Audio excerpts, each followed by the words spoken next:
Bismillahirrahmanirrahim. Assalamu alaikum. Today we will discuss about diabetic retinopathy.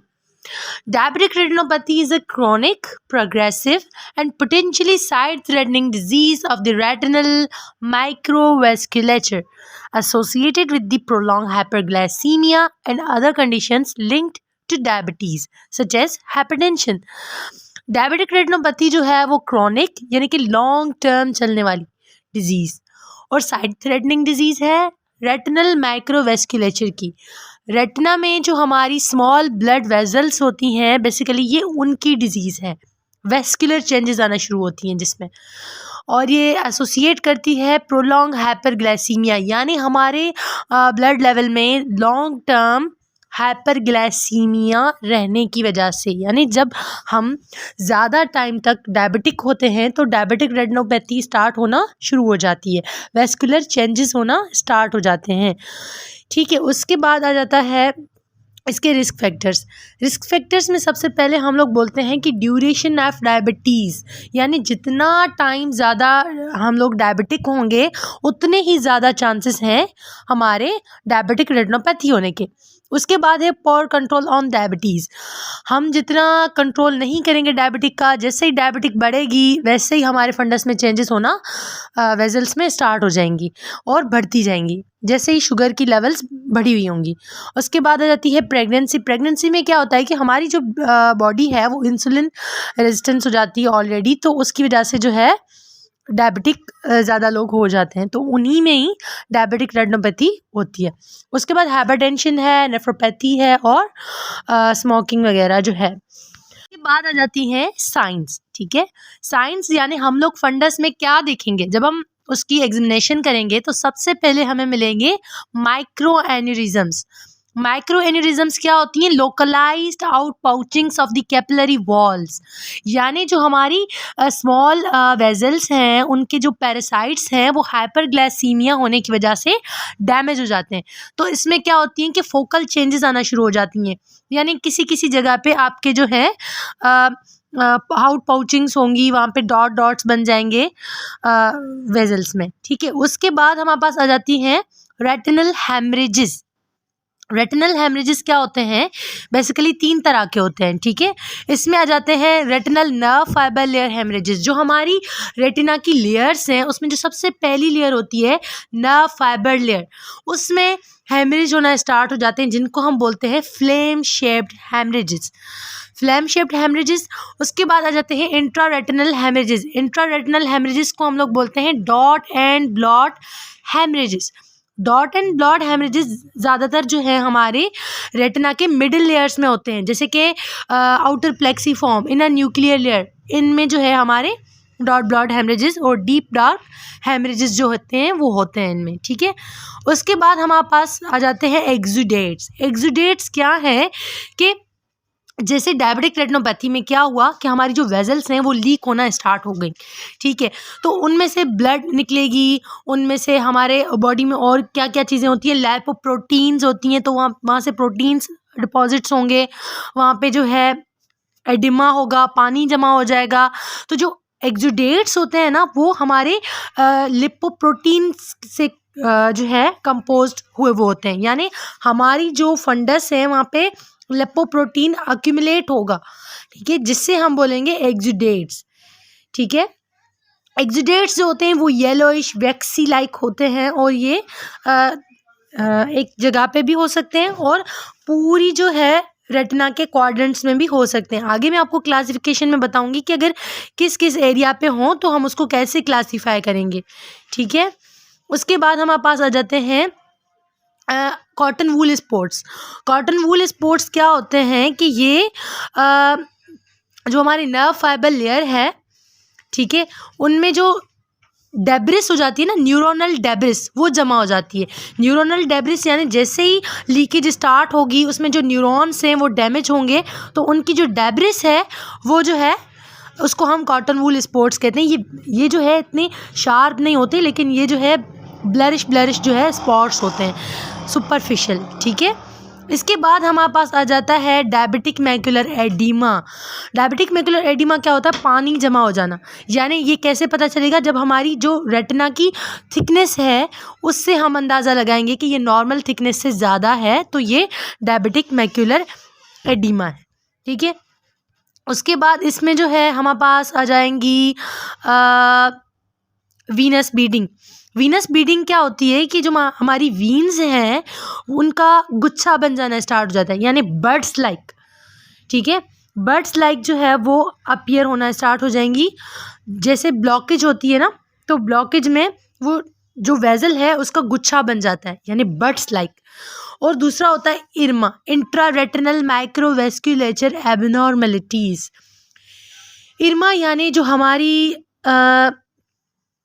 Micro vessels हैं उनके shunts बन जाना। यानी देखिए, कैपिलरी बेड होता है ना, कैपिलरी बेड को बाईपास करके वेजल्स का दूसरे वेजल्स से कनेक्ट हो जाना, न्यू वेजल्स बन जाना, उसको हम बोलते हैं इंट्रा रेटिनल माइक्रोवेस्कुलेचर एबनॉर्मलिटीज़। यानी जो हमारी स्मॉल रेटिनल वेजल्स हैं उनमें एबनॉर्मलिटी आ जाती है और आर्टरीवीनस शंट्स बन जाते हैं।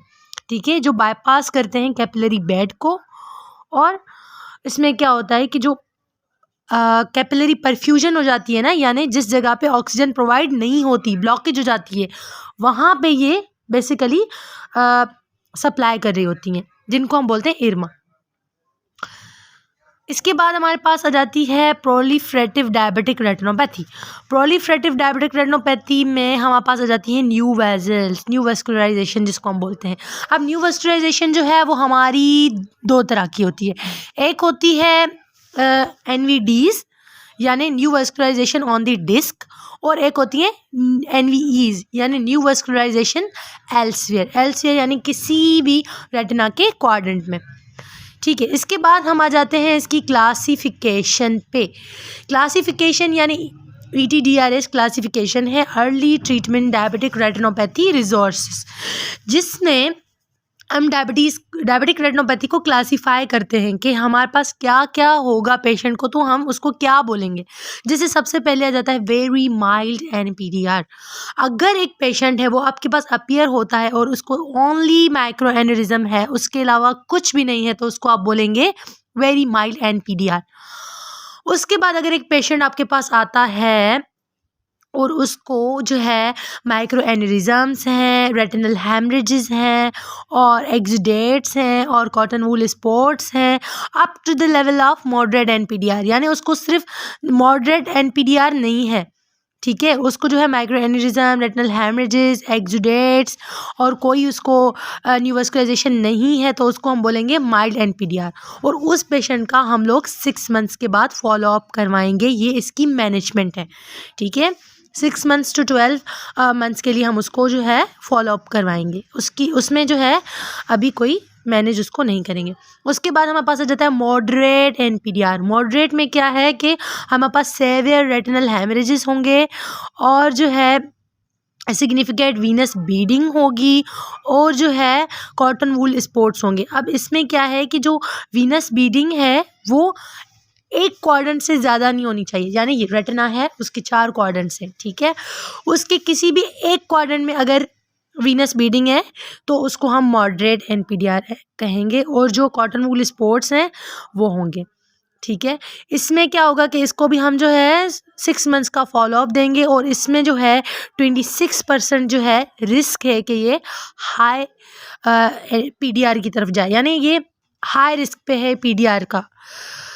और उसके बाद जो है हम आ जाते हैं सेवियर NPDR पे। सेवियर NPDR क्या होती है कि 4-to-1 रूल हम इसमें फॉलो करते हैं। 4 यानी चारों क्वाड्रेंट्स में रेटिनल हैमरेजेस होंगे, रेटिना के चारों क्वाड्रेंट्स में रेटिनल हैमरेजेस होंगे और सिग्निफिकेंट वीनस बीडिंग होगी 2 क्वाड्रेंट्स में या 2 से ज़्यादा क्वाड्रेंट्स में, और मॉडरेट इरमा होगा इन 1 और मोर क्वाड्रेंट्स, यानी इंट्रा रेटिनल माइक्रोवेस्कुलेचर एबनॉर्मलिटी होगी 1 या ज़्यादा क्वाड्रेंट्स में। अब ये 3 चीज़ें हैं, इन 3 चीज़ों में से अगर कोई एक भी चीज़ है, यानी अगर चारों क्वाड्रेंट्स में सिर्फ हैमरेजेस भी हैं, तो उसको हम सेवियर एनपीडीआर कहेंगे। अगर हेमरेजेस नहीं है सिग्निफिकेंट वीनस ब्लीडिंग है तो उसको भी हम जो है सेवियर एनपीडीआर कहेंगे। और अगर मॉडरेट इरमा है तो उसको भी हम सेवियर एनपीडीआर कहेंगे।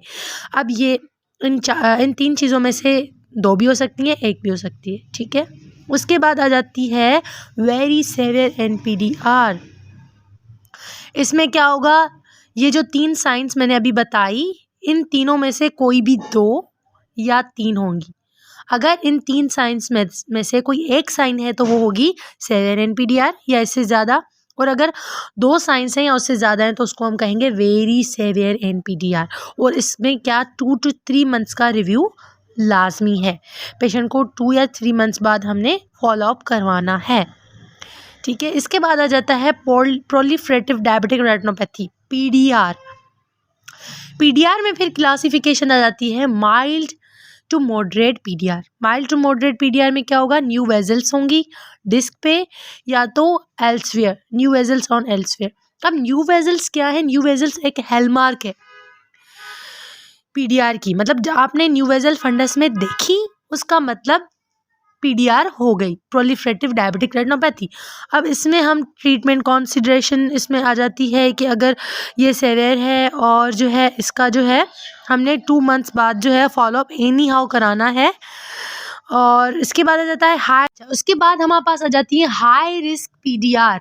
हाई रिस्क पीडीआर क्या होता है कि जब हमारी न्यू वेजल्स हैं वो डिस्क पे ग्रो होना स्टार्ट हो गई, ठीक है। अब हमारा जो डिस्क का एरिया है उसको हम अगर 2 हिस्सों में 3 हिस्सों में डिवाइड करते हैं, ठीक है। डिस्क के एरिया को हमने 3 हिस्सों में डिवाइड किया, उसका एक हिस्सा लिया, उस पे अगर एक हिस्से जितनी एरिया पे अगर न्यू वेजल्स हैं तो उसको भी हम हाई रिस्क पीडीआर कहेंगे। उसके अलावा अगर कहीं पे भी विट्रस हेमरेजेस हैं, एनवीडीज भी है, न्यूवेस्कुलाइजेशन भी है डिस्क पे और विट्रस हेमरेजेस भी हैं तो उसको भी हम हाई रिस्क पीडीआर कहेंगे।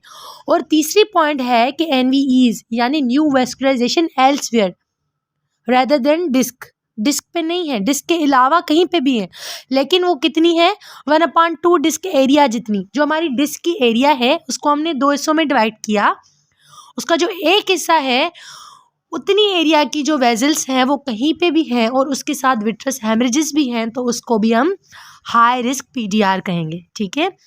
इसके बाद आ जाता है ADED यानी एडवांस डायबिटिक आई डिजीजेस।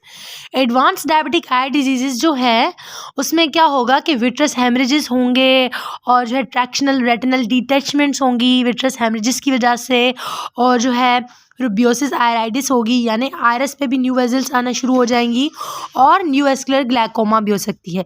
तो ये जो है ये सारी ये थी डायबिटिक रेटिनोपैथी की क्लासिफिकेशन अकॉर्डिंग टू ETDRS। और ये जो टेबल है आपको कांस्की में मिल जाएगी, ये जो टेबल है मैंने कांस्की की किताब से ली है। और इसके बाद आ जाती है इसकी ट्रीटमेंट, ठीक है। मैनेजमेंट ऑप्शंस और ट्रीटमेंट्स क्या हैं, ठीक है। आप सबको पता होगा कि इसमें जो है डायबिटिक रेटिनोपैथी में जो है एवेस्टिन इंजेक्शन लगती है। एवेस्टिन क्या है, NTVEGF है, ठीक है। NTVEGF यानी वेस्कुलर एंडोथीलियल ग्रोथ फैक्टर्स। तो वेस्कुलर एंडोथीलियल ग्रोथ फैक्टर्स को रोकने के लिए NTVEGF लगाते हैं हम लोग विट्रस में, ठीक है। और ट्रीटमेंट ऑप्शंस में हमारे पास आ जाती है डायबिटिक मैकुलर एडिमा के लिए। डायबिटिक मैकुलर एडिमा पे एक और लेक्चर होगा इंशाल्लाह, तो उसमें उसकी मैनेजमेंट जो है बता दूंगी। अभी जो है इसकी मैनेजमेंट है प्रोलिफरेटिव डायबिटिक रेटिनोपैथी में हम लोग जो है स्कैटर लेजर्स ट्रीटमेंट्स होती हैं और जो है ट्रैक्शनल RD के लिए PPV होती है, पार्स प्लाना विट्रेक्टमी होती है इसमें, और जो है ये सारी चीज़ें।